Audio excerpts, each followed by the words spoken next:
నమస్కారం. N19 Telugu news కి స్వాగతం. హెడ్లైన్ చూద్దాం.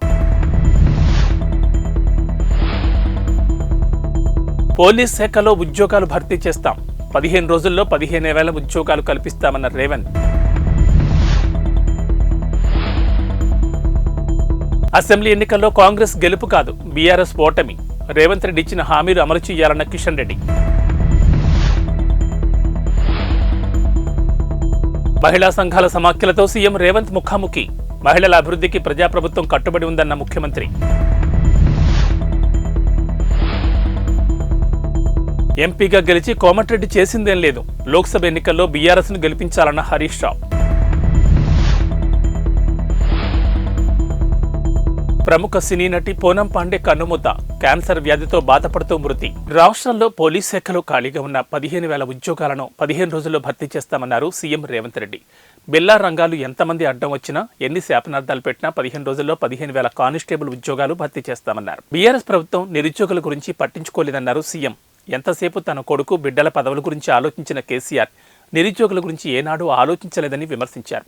10 ఏళ్లుగా స్టాఫ్ నర్సు ఉద్యోగాలను నియమించకుండా గత ప్రభుత్వం నిర్లక్ష్యం చేసిందని, కాంగ్రెస్ అధికారంలోకి రాగానే 7,000 మందికి స్టాఫ్ నర్సు ఉద్యోగ నియామక పత్రాలు అందజేశామన్నారు. స్కూల్ యూనిఫామ్లు కుట్టే అవకాశం మహిళా సంఘాలకే ఇస్తామన్నారు రాష్ట్ర సీఎం రేవంత్ రెడ్డి. మహిళలకు ఉచిత బస్సు రద్దు చేయాలని బీఆర్ఎస్ నేతలు చూస్తున్నారని మండిపడ్డారు. మహిళలకు ఉచిత ప్రయాణ సౌకర్యం కల్పిస్తే బీఆర్ఎస్ నేతలకు కడుపు నొప్పి ఎందుకని ప్రశ్నించారు. ఆదిలాబాద్ జిల్లా కేస్లాపూర్ దర్బార్ హాల్లో మహిళా సంఘాల సభ్యులతో ముఖ్యమంత్రి రేవంత్ రెడ్డి ముఖాముఖి నిర్వహించారు. సీఎం రేవంత్ రెడ్డితో మహిళల కష్టాలు, విజయాలు పంచుకున్నారు. ఈ కార్యక్రమంలో డిప్యూటీ సీఎం భట్టి, మంత్రులు సీతక్క, కొండా సురేఖ, కోమటిరెడ్డి పలువురు పాల్గొన్నారు. ఇందిరమ్మ పాలనలో మహిళా సంక్షేమమే లక్ష్యంగా కాంగ్రెస్ ప్రభుత్వం పనిచేస్తుందని సీఎం రేవంత్ రెడ్డి అన్నారు. మహిళలు ఆత్మగౌరవంతో బతకాలనేదే మా ప్రభుత్వ ఉద్దేశమని చెప్పారు. మహిళల ఆర్థికాభివృద్ధి కోసం నిర్ణయాలు తీసుకోబోతున్నామని వివరించారు. త్వరలో 500 సిలిండర్, 200 యూనిట్ల ఫ్రీ కరెంట్ స్కీమ్ అమలు చేస్తామని చెప్పారు. ఆ ఇళ్ల దీపం పథకం ద్వారా మీకు సిలిండరు, గ్యాస్ పొయ్యి ఇస్తే 4 నూర్లకు ఆ ఇళ్ల సిలిండర్ ఉండే.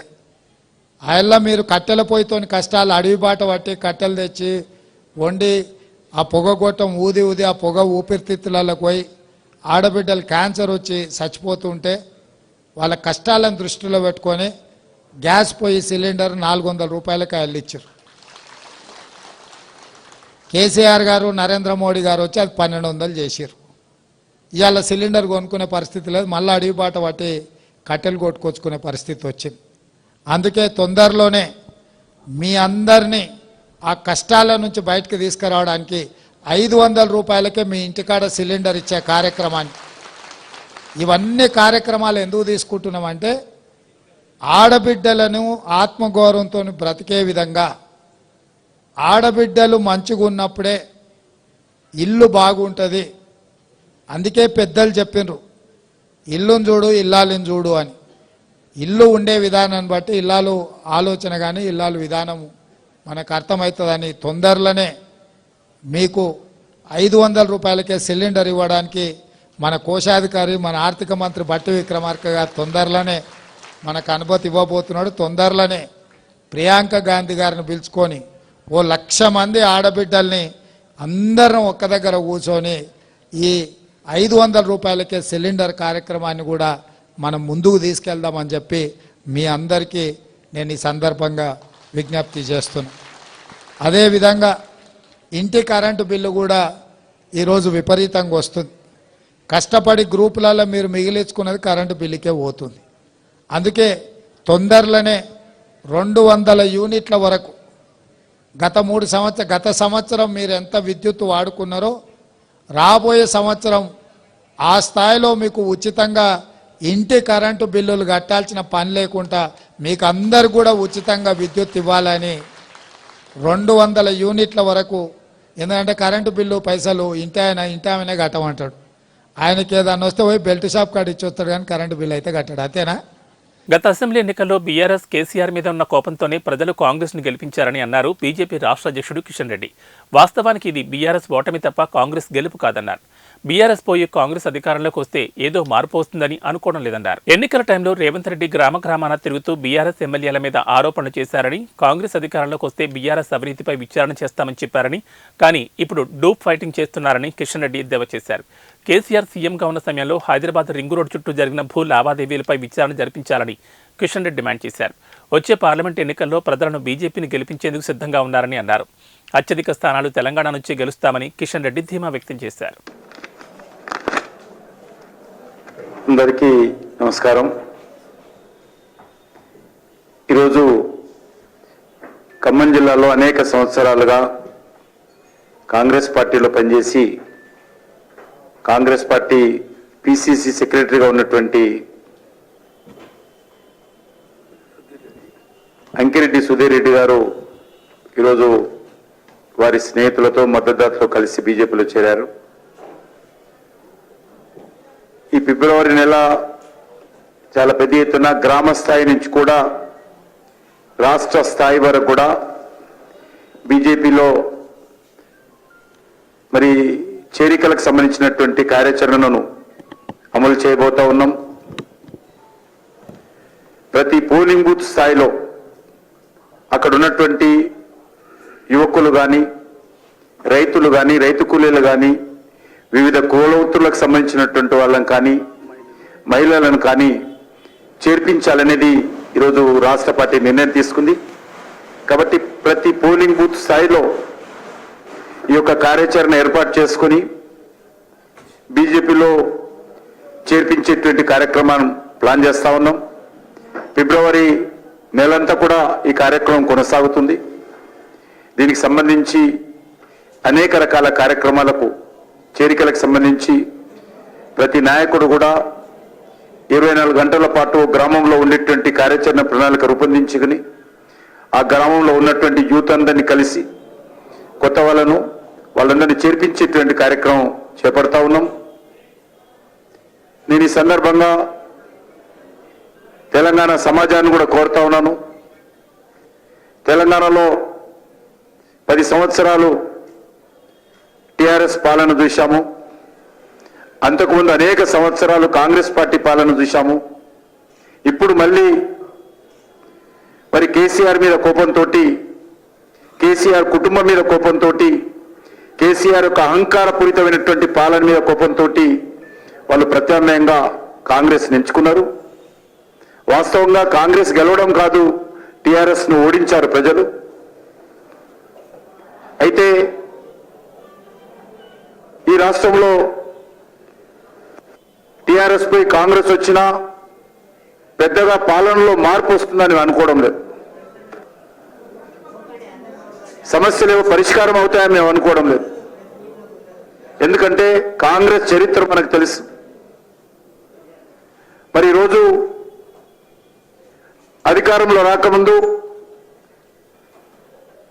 కేసీఆర్ కుటుంబం యొక్క అవినీతి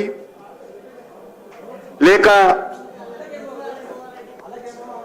బీఆర్ఎస్ పార్టీ ఎమ్మెల్యేల అవినీతి పైన చాలా పెద్ద ఎత్తున ఊరూరుపై మాట్లాడారు కాంగ్రెస్ పార్టీ నాయకులు, నేటి ముఖ్యమంత్రి రేవంత్ రెడ్డి గారు.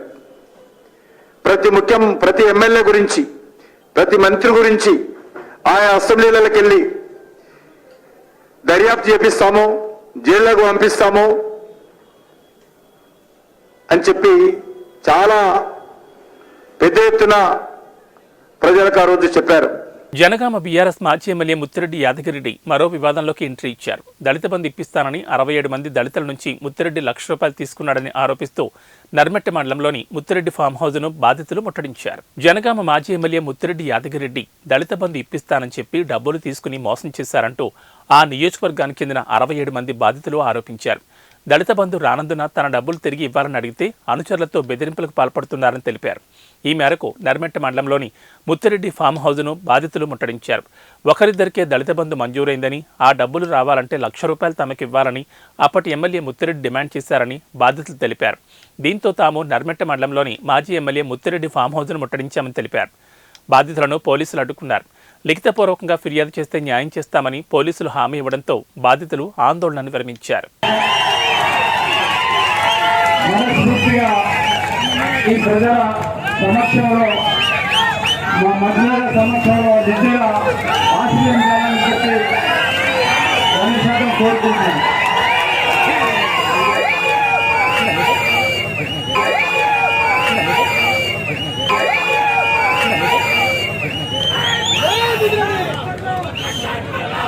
భువనగిరి అసెంబ్లీ సెగ్మెంట్లో బీఆర్ఎస్ ఓటమిపై మాజీ మంత్రి హరీష్ రావు ఆసక్తికర వ్యాఖ్యలు చేశారు. శుక్రవారం భువనగిరి బీఆర్ఎస్ కార్యకర్తలతో హరీష్ రావు భేటీ అయ్యారు.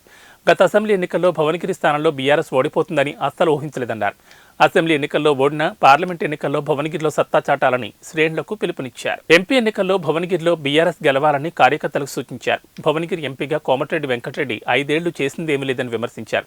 ఎన్నికల్లో కాంగ్రెస్ హామీ ఇచ్చిన 15,000 రూపాయల రైతు బంధు గురించి అడిగితే మంత్రి కోమటిరెడ్డి వెంకటరెడ్డి అహంకారంతో ప్రవర్తించారని మండిపడ్డారు. కాంగ్రెస్ ప్రభుత్వం ఎన్నికల్లో ఇచ్చిన అన్ని హామీలను అమలు చేయాలని మంత్రి హరీష్ రావు డిమాండ్ చేశారు. బీఆర్ఎస్ నేతలపై అక్రమ కేసులు పెట్టడం సరికాదన్నారు. కేసులకు బీఆర్ఎస్ నేతలు భయపడాల్సిన అవసరం లేదని, భవిష్యత్ బీఆర్ఎస్ దేనని కార్యకర్తలకు హరీష్ రావు ధైర్యం చెప్పారు. గల్లీలో ఏ గవర్నమెంట్ ఉన్నా, ఢిల్లీలో ఏ గవర్నమెంట్ ఉన్నా బీఆర్ఎస్ ఎంపీలు మాత్రమే తెలంగాణ ప్రయోజనాల కోసం కొట్లాడగలుగుతారు, తెలంగాణ కోసం గొంతు విప్పగలుగుతారు, తెలంగాణ కోసం పోరాటం చేయగలుగుతారు. కాంగ్రెస్ బీజేపీలై వాళ్ళకు పార్టీల కోసం మాట్లాడతారు. వాళ్ళు దేశంలో ఒకరైతారు. కానీ మన ఎంపీలు అచ్చంగా తెలంగాణ కోసం నిలబడతారు, తెలంగాణ హక్కుల కోసమే పోరాడతారు. ఇవాళ మన ఎంపీ నామా నాగేశ్వరరావు గారు, కేశవరావు గారు ఇవాళ ఢిల్లీలో పార్లమెంట్లో అడిగినారు. అదే విధంగా కేంద్ర మంత్రిని కలిసి కేఆర్ఎంబీకి ఎట్లా ప్రాజెక్టులు తీసుకుంటారు, దాన్ని తీసుకునే ముందు మా నీటి వాటా తేల్చండి, మా హక్కులు తేల్చండి అని చెప్పి ఇలా గట్టిగా మన ఎంపీలు ఢిల్లీలో అడిగినారు. అదే కాంగ్రెస్ వాళ్ళు అడుగుతారా? వాళ్ళతో అవుతుందా? దయచేసి మీరు ఆలోచన చేయాలి.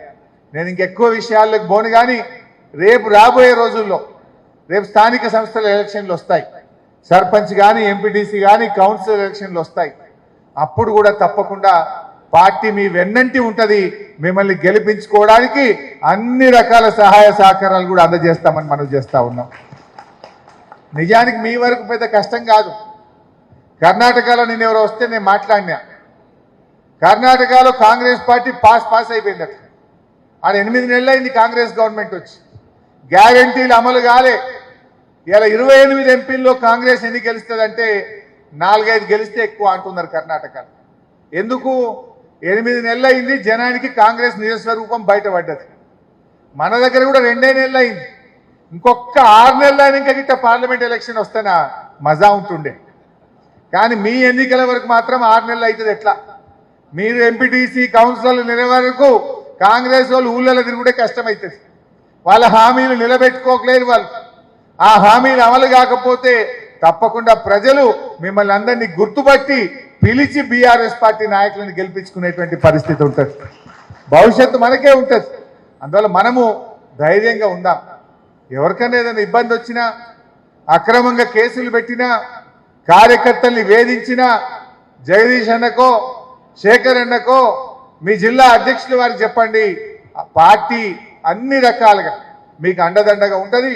అవసరమైతే మేమే అందరం మీ దగ్గరికి వచ్చైనా మిమ్మల్ని కాపాడుకుంటాం, మీకు రక్షణగా నిలబడతాం. భయపడాల్సిన అవసరం లేదు. భవిష్యత్తు ఖచ్చితంగా మనకే ఉంటుంది.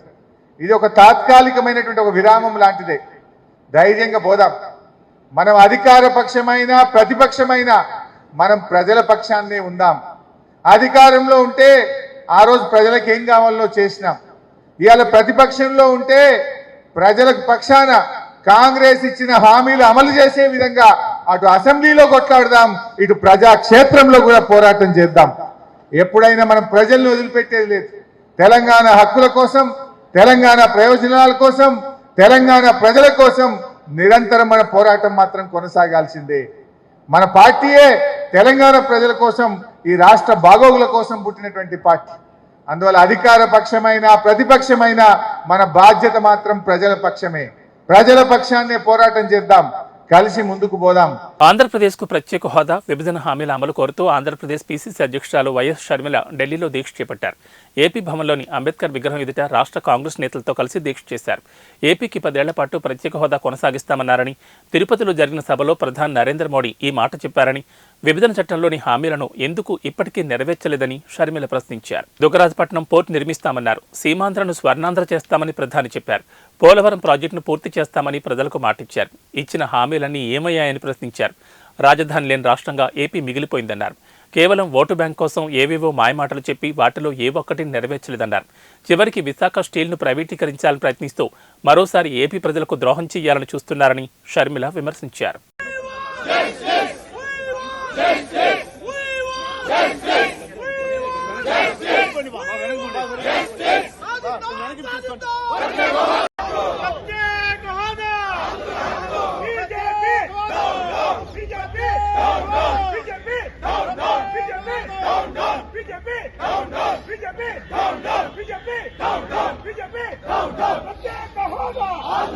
సైబర్ నేరాల కట్టడికి సైబర్ క్రైమ్ బ్యూరో ఎంతో కృషి చేస్తోందని హైదరాబాద్ సిపి కొత్తకోట శ్రీనివాసరెడ్డి అన్నారు.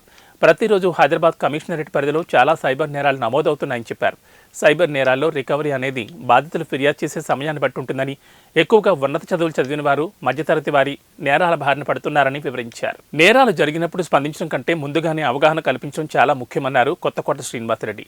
కొరియర్ నేరాలు క్రమంగా పెరుగుతున్నాయని చెప్పారు. డీజీపీ రవిగుప్తా సైబర్ నేరాలు కట్టడి చేసేందుకు ప్రయత్నిస్తున్నామన్నారు. ప్రజల్లో ముందుగా భయాన్ని నింపి సైబర్ నేరగాళ్లు చోరీ చేస్తున్నారని వివరించారు.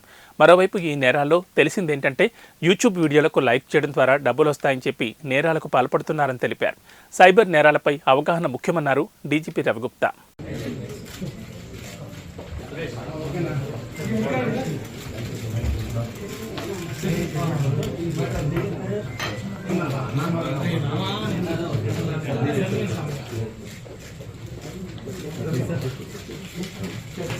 Thank you so much and thank you so much.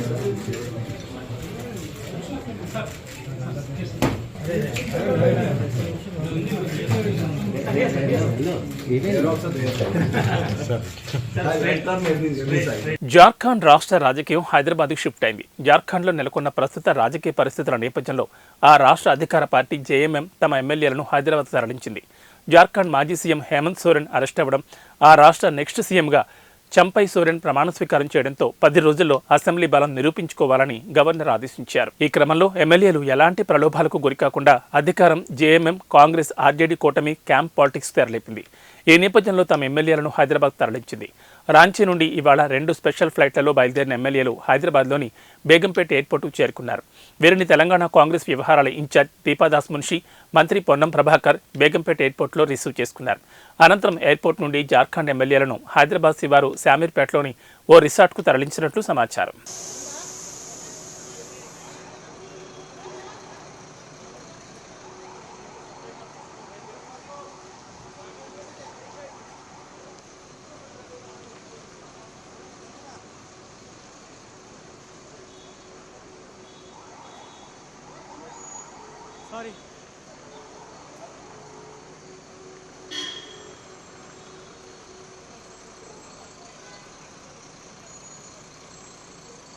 ఫ్యాన్స్లో, రాజకీయ వర్గాల్లో తమిళ ప్రజల్లో ఉన్న అనుమానాన్ని అగ్ర కథానాయకుడు దళపతి విజయం ఇవాళ నిజం చేశారు. ఎట్టకేలకు రాజకీయ అరంగేట్రం చేస్తున్నట్లు అధికారికంగా ప్రకటించారు. తమిళగ వెట్రి కళగం పేరుతో పార్టీని స్థాపించారు. ఈ విషయాన్ని స్వయంగా విజయ్ సోషల్ మీడియా వేదికగా అనౌన్స్ చేశారు. ఈ క్రమంలో మరికొన్ని కొత్త అనుమానాలు పుట్టుకొస్తున్నాయి. తమిళనాడులో 2026లో జరిగే అసెంబ్లీ ఎన్నికలే లక్ష్యంగా పార్టీ పెడుతున్నట్లు తెలిపారు విజయ్. ఈ క్రమంలో 2 నెలల్లో జరగబోయే లోక్సభ ఎన్నికల్లో విజయ్ పార్టీ మద్దతు ఎవరికి ఉండబోతుందనే వార్తలు విస్తృతమయ్యాయి. ఈ వార్తలకు కూడా విజయ్ క్లారిటీ ఇచ్చారు. చాలా క్లియర్గా రాబోయే పార్లమెంట్ ఎన్నికల్లో తాము పోటీ చేయడం లేదని ప్రకటించారు. అంతేకాదు, తాము ఎవరికీ మద్దతు ఇవ్వడం లేదని తెలిపారు. తమిళనాడులో అవినీతి పాలన కొనసాగుతోందని ఆరోపించారు.